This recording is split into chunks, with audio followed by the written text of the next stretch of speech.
Eh bien, le bonjour à tous, chers Marseillais. On se retrouve aujourd'hui pour le journal de ce vendredi 13. Première actualité, le président et la vice-présidente vont se marier demain. Les préparatifs ont déjà commencé à l'église qui a réouvert spécialement pour eux. Voyons ça tout de suite avec notre reporter. Oui, c'est exact. L'église a été finie de restaurer spécialement pour le mariage du président et de sa première dame, qui, on le rappelle, aura lieu ici demain. D'ailleurs, la cathédrale a bien été rénovée, elle est très belle. Rendez-vous ici demain à 16 h. Effectivement, l'église a été très bien restaurée.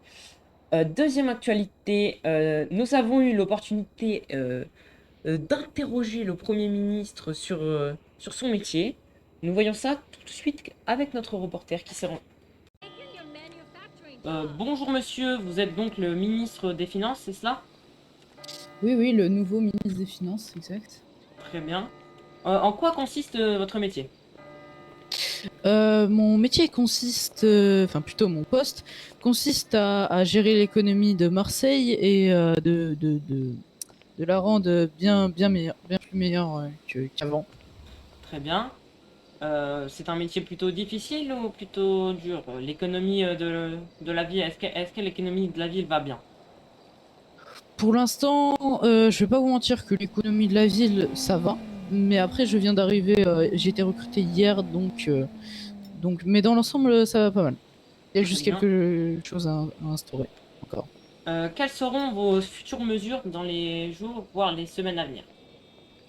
Alors, premièrement, ce que j'ai proposé au président de faire, c'est de mettre une loi qui incarnerait dans toutes les entreprises le carnet, comment ça s'appelle? Le carnet des comptes, excusez-moi. Ce qui permettrait,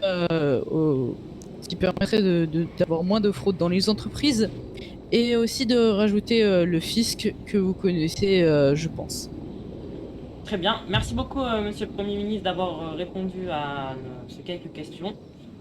Euh, C'était un honneur pour nous et merci beaucoup. Merci au ministre des Finances pour cette interview. Troisième actualité, des journalistes agressés lors de leur prospection pour trouver des interviews. Deux individus se sont fait passer pour la police, ils sont ensuite venus au TF1 et ont commencé à faire n'importe quoi. La gendarmerie est intervenue, ils se sont fait arrêter. Les emmener. Ils font quoi, de l'usurpation d'identité? Bah déjà Moi, Oui, vous m'embarquez ils sont de... venus devant notre véhicule Menotte-le, et après collègue. ils ont Ils dit nous ont que bloqué c'est la la route. police, etc., etc., etc.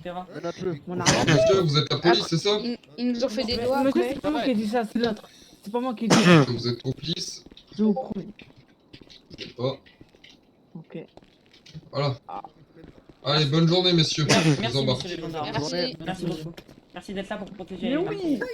Merci. Usurpation d'identité, monsieur, vous avez pas le droit. Go. Usurpation d'identité, j'ai envie de vous le dire. Et voilà, encore des racailles derrière les barreaux.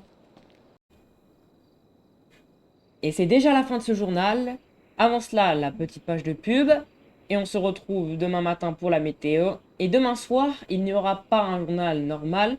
Ce journal sera consacré exclusivement à la journée de mariage de Monsieur Routing et de Madame Clara. À demain!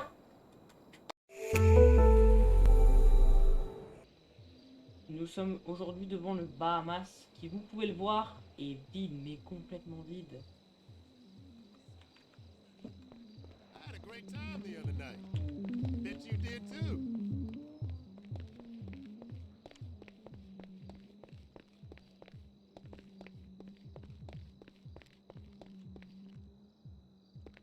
Il n'y a absolument personne sur la piste de danse. Le Bahamas est lui aussi comme le McDonald's à reprendre et TF1 et ses équipes vous invitent à le reprendre. Si vous cherchez un travail, si vous êtes un jeune entrepreneur, reprenez le Bahamas.